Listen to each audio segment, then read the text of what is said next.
ayun guys, hello, good morning, happy Saturday. So ayun, ready na ba yung mga gigimik mamaya, mga may gala, magpupunta ng mall, magpa-family bonding, at kung ano-ano pa. So ngayon, for today's video, magluluto tayo ng sobrang simple, sobrang basic na pwedeng gawin sa inyong mga bahay para i-serve sa inyong mga pamilya. Kaibigan, ate, kuya, nanay, tatay, tito, tita, bunso.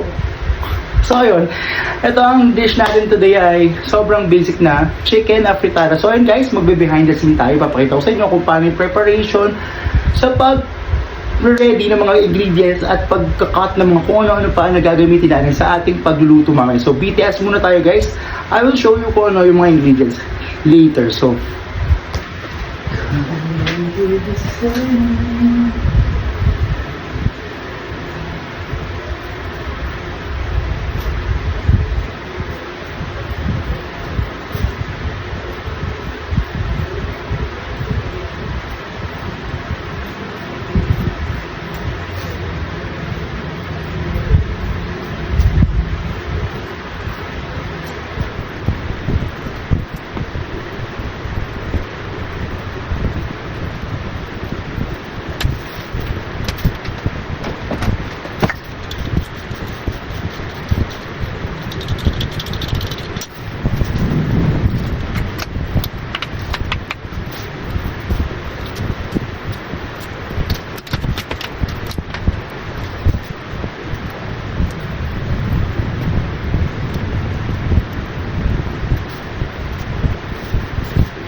So ayun, hello again guys. Papakita mo ko sa inyo kung ano yung mga basic ingredients ng ating chicken empanada tuloy. Ayan, chicken afritada. So of course, ang star ng ating recipe, ng star ng ating dish na ito ay of course chicken. Combination siya ng chicken drumsticks at saka chicken breast. And of course, meron tayong potatoes and carrots na binabad ko na sa water para hindi mangitim ang ating potatoes. Meron tayong green and red bell pepper, onions and garlics for our sautéing. Of course, meron tayong fish sauce, cracked pepper, tomato paste, and then tomato sauce and then tomato paste. So start na tayo guys sa pagluluto. First pala, minarinate ko pala sa soy sauce yung ating chicken. Yan. To add more color, then para magkaroon na rin ng lasing mismo chicken. Hindi ako nag-salt and pepper kasi mag-season pa ako ng patis at saka ng pepper later kapag nagluto na tayo. So ngayon, nagpa-prepare na tayo ng pan. Mag-start na tayo magpait ng mantika at magigisa na tayo. First, add na tayo ng oil sa ating pan. Initin lang natin yung mantika. Then ang goal natin is isi-sear lang natin yung ating mga chicken until mag golden brown ng konti, slightly brown. Then mag-oil siya, then saka tayo magigisa ng bawang sibuyas.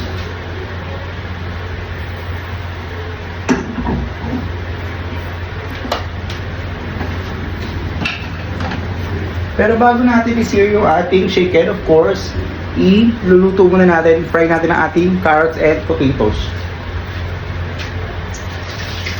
Alisin natin sa water, drain natin, then add natin siya dito.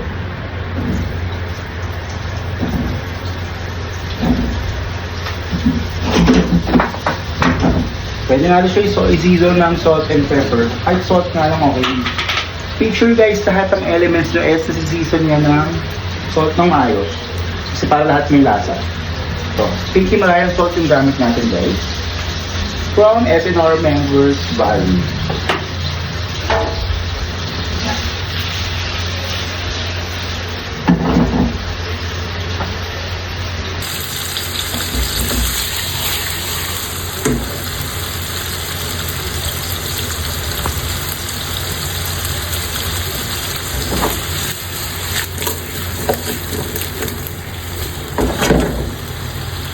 So ngayon guys, isa-set aside na natin yung ating potatoes and carrots.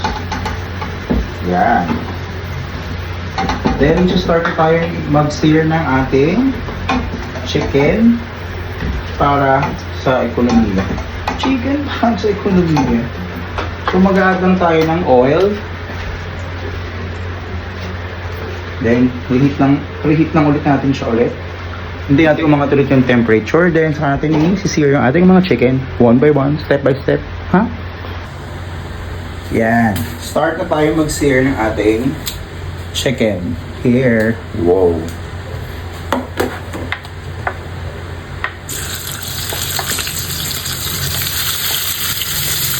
Parang yung ko lang na-realize, maliit yata yung pan na ginagamit natin. Pero okay lang. Tingin ko kapapagkasa naman natin. Pinagkasa.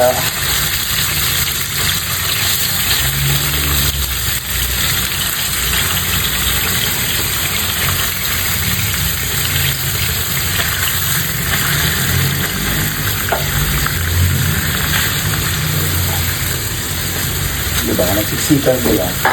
Okay lang yan.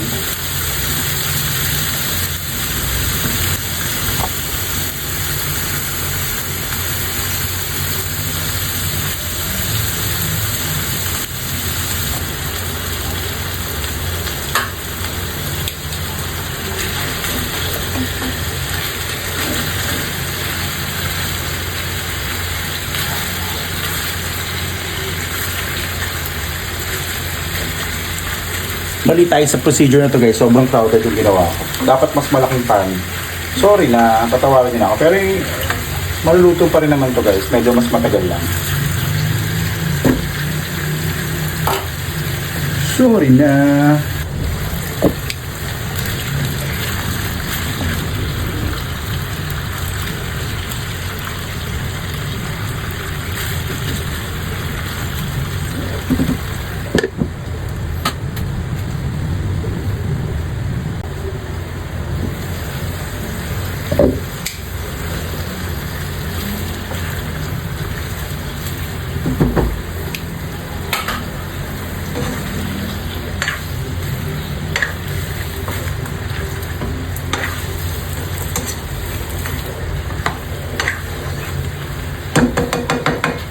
Then, we will set this aside muna para magsasaute tayo ng onions and garlic.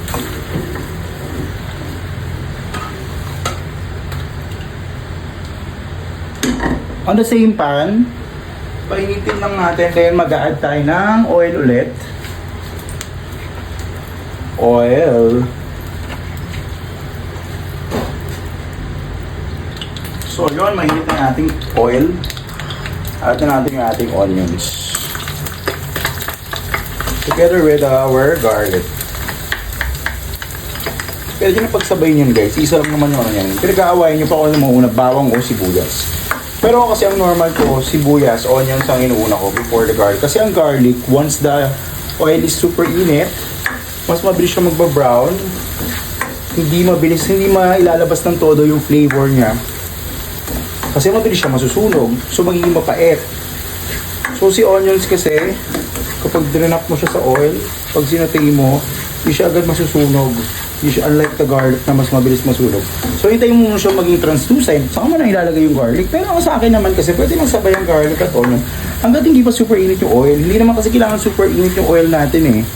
Slowly, init naman yan once na nailagay na natin yung garlic natin nang hindi pa mainit yung oil. Kaya pwede na magkasama ang ang garlic at ang onions. So, saragin tayo ng bay leaf. Sabihin natin siya sa ibang aromatics natin.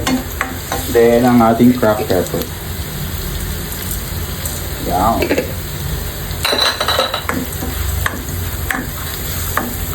Once okay na yung ating onions and garlics, pwede na natin ibalik yung ating na-sear na chicken. Yan.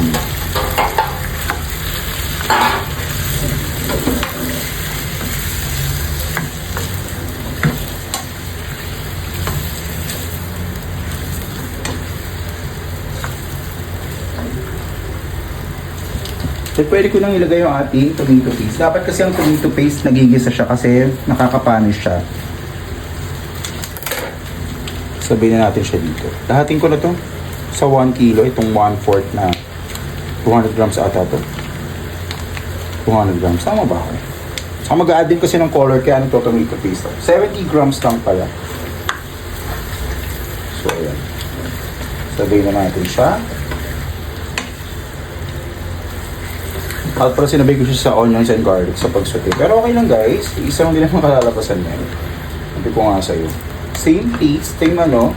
Pero minsan sa process kasi ng pagluluto nyo, doon mas lumalabas yung flavor. Kaya ako sinishare ko muna yung chicken before anything. Kasi para mas lumabas yung flavor ng ating chicken. Yung savory flavor ng ating chicken. So, ayan. Cover muna natin. Then, timer natin at least mga 5 to 6 minutes. 1, 2, 3, 4, 5, 6. Start.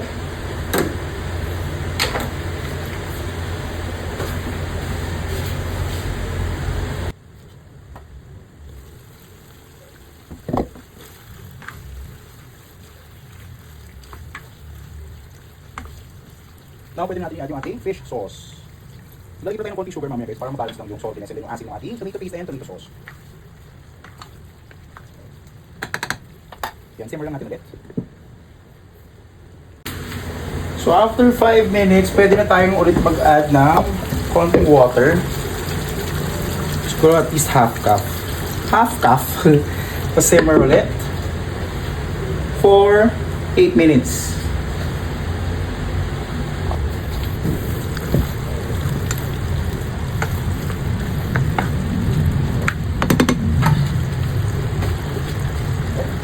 Nag-add na ako ng 1.5 tablespoon ng sugar.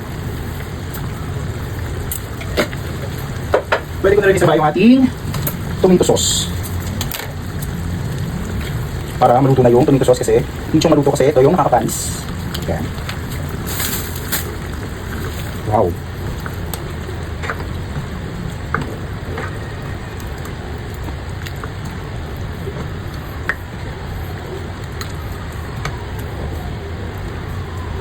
Simmer lang ulit natin siya.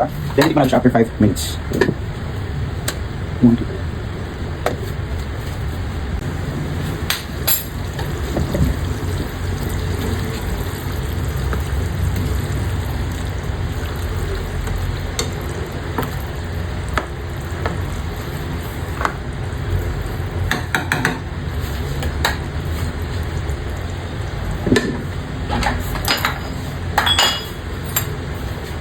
So ngayon, pwede na natin siyang tikman kung talagang naglasang apritada ba yung niluto natin, guys. Wow!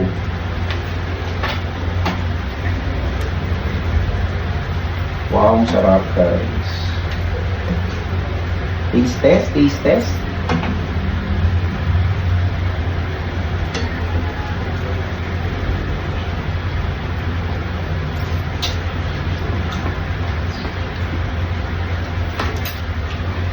Medyo strong yung asin pero masarap. Gagawin tayo ng sugar. Sarap!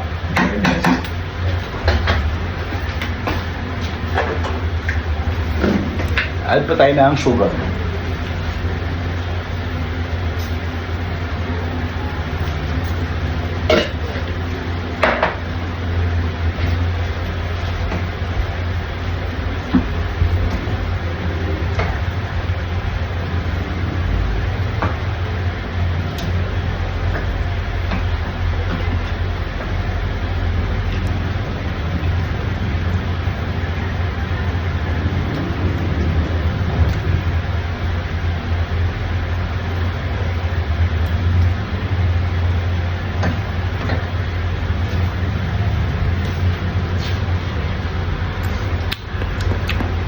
Sarap.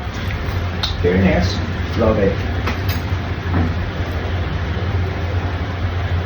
Simmer pa natin siya hanggang sa mag-reduce yung sauce. Hindi naman masarap na sobrang sauce. So, buwasan pa natin yung sauce. Hindi natin kumulo pa ng kumulo. Another 5 minutes. Start.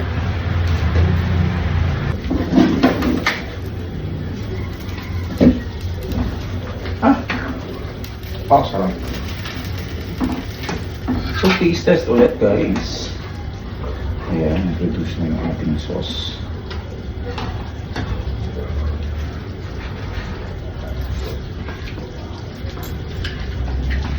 Hindi ka sarap. Then, dali natin ulit, again, yung tomato and potato natin. Tomato and potato and carrots pala. Na frinay na natin kanina. Yan, marapit tayo mag-plate. Then, lagyan na natin yung ating bell peppers. Wala tayong green peas, guys, kasi hindi ako mahilig sa green peas. I'm so sorry. So, ayan. Simmer lang ulit. Then, pwede na tayo mag-lunch, mag-plate at mag-lunch. Gugutom na ako. Partida, nag-breakfast pa ako na. Pero kasi guys, ganito yung advice. Hindi naman ako expert para sa mga pagda-diet or meal planning ha, kasi wala nang pakialam dyan. Though may sakit ako, kailangan i-consider dapat yung pag-diet. Pero kasi, okay na maraming meals sa isang araw. Pero, anong tawag dito? Measured, di naman totally measured, pero right amount lang. Katulad yan, nag-breakfast ako rin na nag-rice din ako. Pero hindi siya super fully loaded na breakfast. So ito na, gutom na naman ako. Sakto, magla-lunch time na. Mag-lunch tayo ng tamang amount din. Kasi mamaya for sure may merienda, then dinner, may snacks sa gabi, may midnight snack, pag late na natulog. Tapos breakfast. Ganun lang yun. Okay lang na maraming meals. Pika-pika. Hindi siya kailangan na isang bagsakan. Sa akin ha, ayun, wala kayong pakialam. Sa akin lang yun. Huwag nyo gayahin kung hindi nyo gustong gayahin. Okay?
So ayun guys, another successful cooking vlog. Madaling pwedeng gawin ngayon sa bahay at gayahin ang recipe na ito na mabibili nyo lang ang mga ingredients kahit sa palengke, sa supermarket, sa grocery yon. So yun guys, sobrang simple.